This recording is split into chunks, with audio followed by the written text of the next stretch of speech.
सुरवधू हृदयावसादः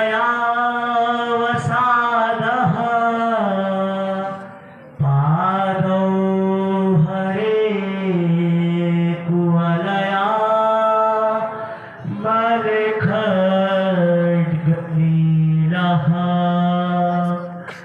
यः प्रोद्यतस्ते भुवनाक्रमणेरराजा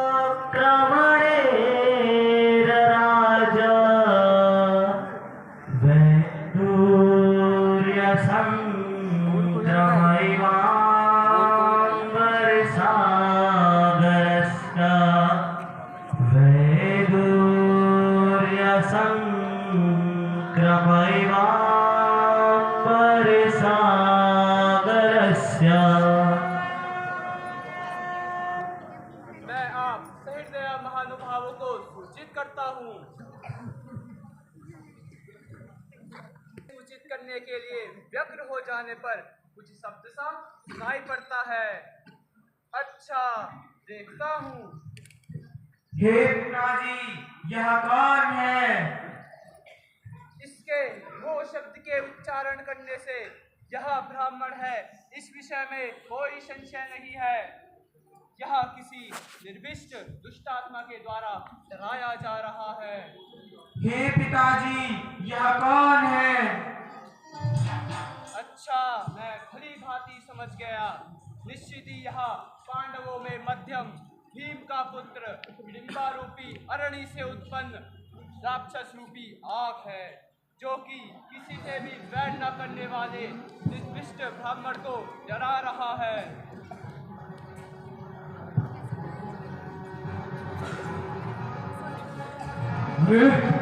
यह कौन है? मध्याह्नकालीन सूर्य के किरणों के समान बिखरे हुए बालों वाला, भवों के कुलतावस प्रलय काल में भगवान शंकर की आकृति के समान आकृति वाला यह कौन है? हे पिताजी, यह कौन है? ग्रह युगल सूर्य एवं चंद्रमा के समान प्रभावित नेत्रों वाला यह कौन है? यह कौन है जिसकी नाक हल जैसी सुतुर है, जिसके बाह गजराज की सूंड जैसे है, तथा जो त्रिपुरदाह के समय शंकर के क्रोध सा मालूम होता है? हे पिताजी, यह कौन है जो हम लोगों को कष्ट दे रहा है, जो पुरुष के शरीर को धारण करने वाला साक्षात यमराज ही प्रतीत हो रहा है? यह कौन है? आर्य, यह कौन है जो हम लोग को संतप्त कर रहा है? ब्राह्मण, ठहरो ठहरो।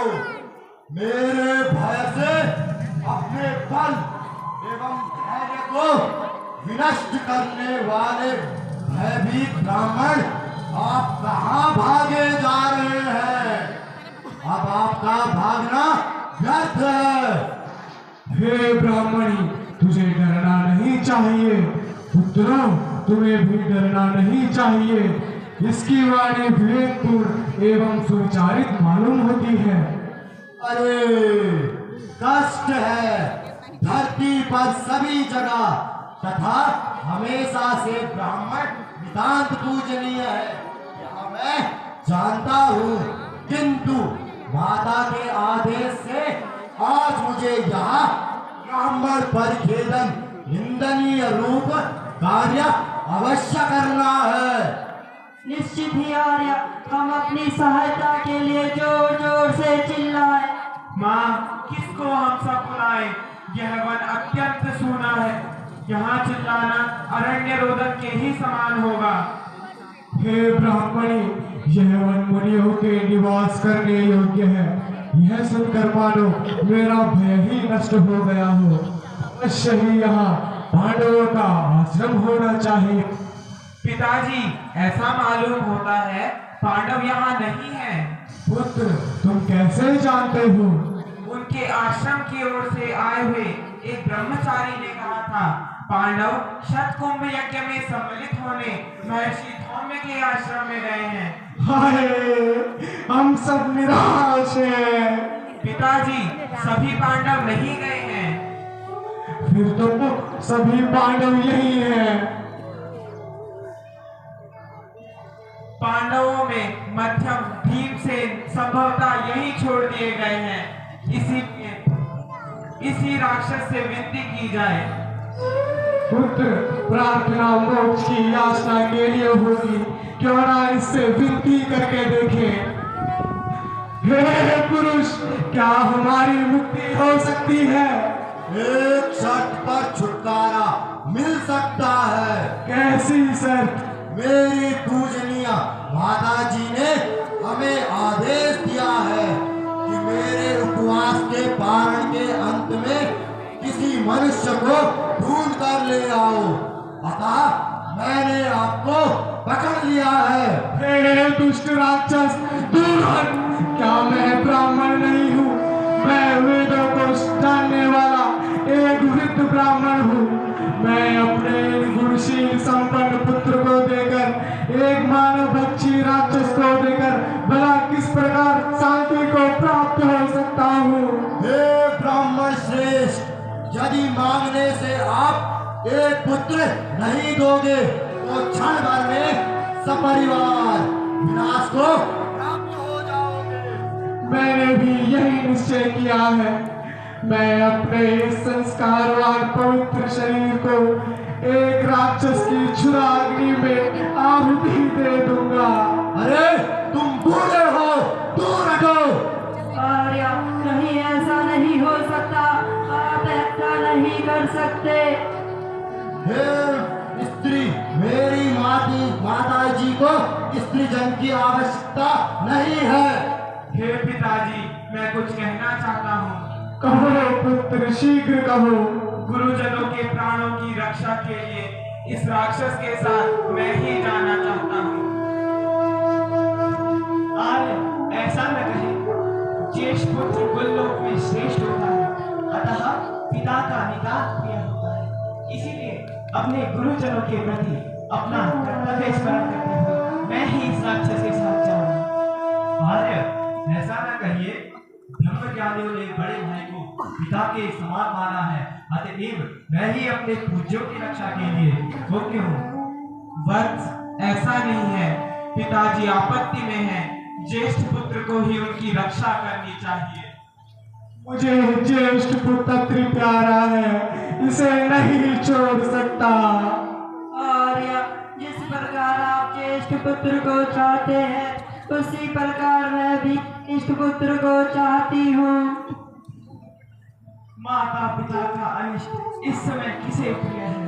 मैं प्रसन्न हूँ, शीघ्र आओ। मैं धन्य हुआ कि अपने माता पिता के बदले मैंने अपने इस राक्षस को सौंपे।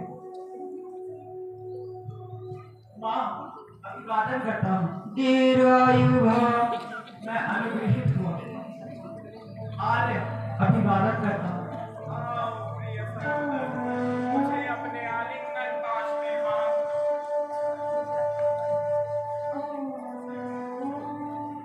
मैं अनुग्रहित हुआ। आर्य, मैं प्रणाम करता हूँ।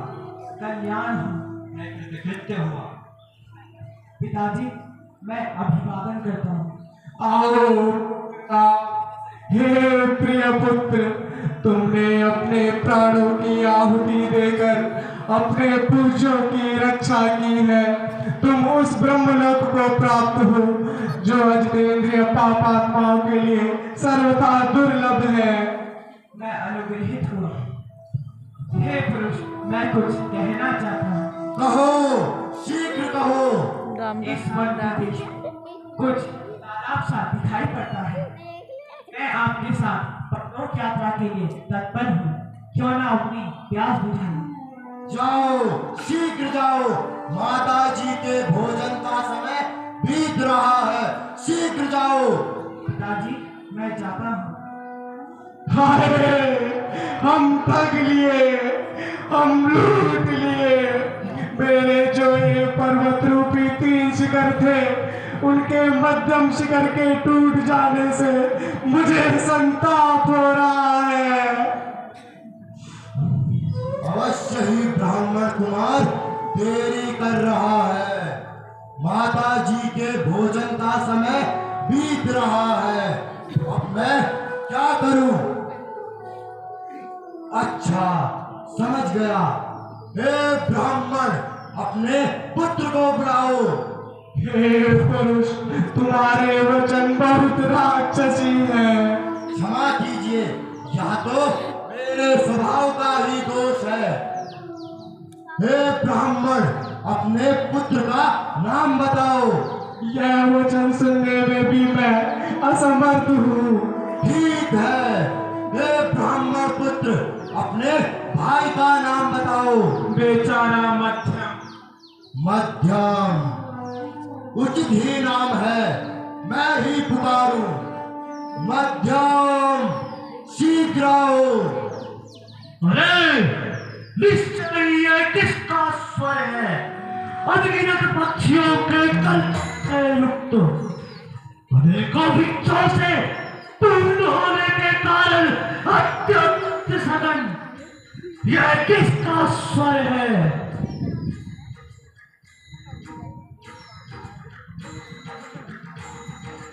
अच्छा, चल कर देखता हूं।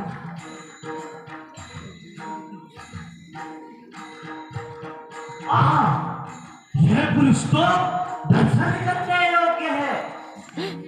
सिंह के समान दांत वाला, सिंह के मुख के समान मुख वाला, चौड़ी एवं लंबी छाती वाला, अपरिमित बलशाली, किसी राक्षसी से समुत्पन्न वीर विख्यात का पुत्र है, ऐसा स्पष्ट प्रतीत हो रहा है।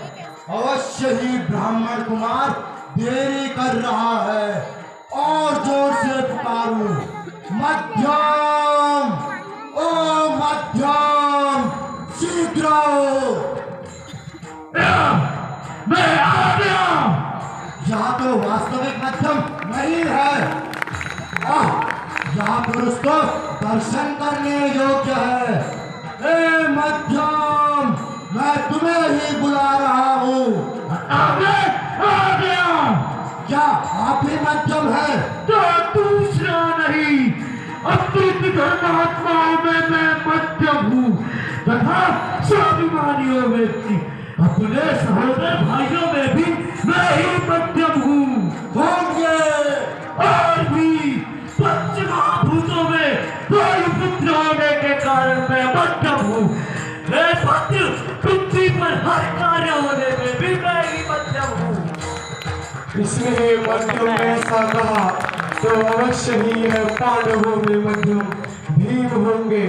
अवश्य ही यह हमारे प्राणों की रक्षा करने के लिए ही आए हैं। तुम ही वास्तविक मध्यम हो। मध्यम, इधर आओ। हे मध्यम, ब्राह्मण कुल की रक्षा करो। डरना नहीं चाहिए, अपना कार्य निर्भय होकर कीजिए। मैं मध्यम अभिवादन करता हूँ। वायु के समान चिरंजीवी हो। अनुग्रहित हुआ।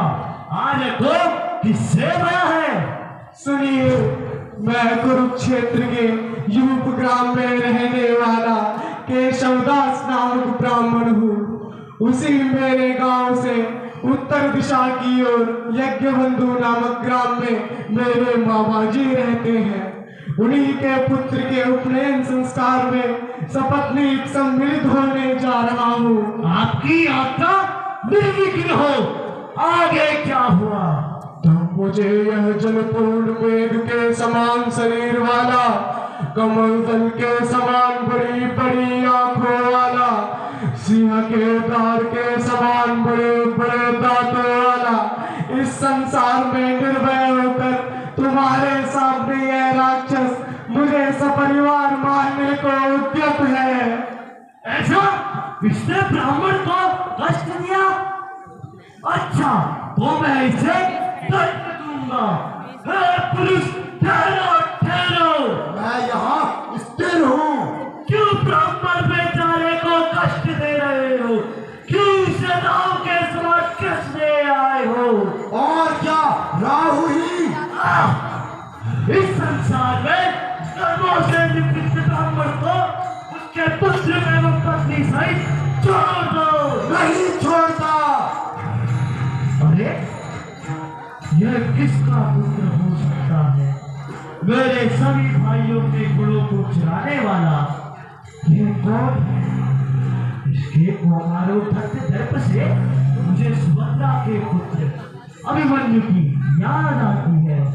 हे पुरुष, इसे छोड़ दो। नहीं छोड़ता। छोड़ दो। ऐसे मेरे पिता भी विश्वास पूर्वक कहते तो माता की आज्ञा से इसे मैं कदापि न छोड़ता। ऐसा माता की आज्ञा? यह बेचारा अवश्य ही अपनी माता की सेवा करने वाला लगता है। हे पुरुष, तुमसे कुछ पूछना है। कहो, शीघ्र कहो। तुम्हारी जननी का क्या नाम है? सुनिए, विलंबा नाम की राक्षसी।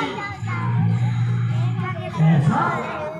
यह विलंबा का पुत्र है, इसका आत्माभिमान उचित ही है। हे पुरुष, उसे छोड़ दो। नहीं छोड़ता। हे ब्राह्मण, अपने पुत्र को लो। तुम्हारे पुत्र के स्थान पर वही उसके पीछे जाओ। अरे ऐसा नहीं, मैंने ही अपने प्राण इस राक्षस को सौंपे थे। आप गुणवान हैं, सुंदर हैं, अतः इस लोक पर चिंता कर रहे हैं। आर्य, मैं क्षत्रिय कुल में उत्पन्न हुआ हूँ तथा ब्राह्मण के प्राणों की रक्षा कर अपने प्राणों की आहुति देना चाहता हूँ। क्षत्रिय कुल में उत्पन्न, इसी से इसे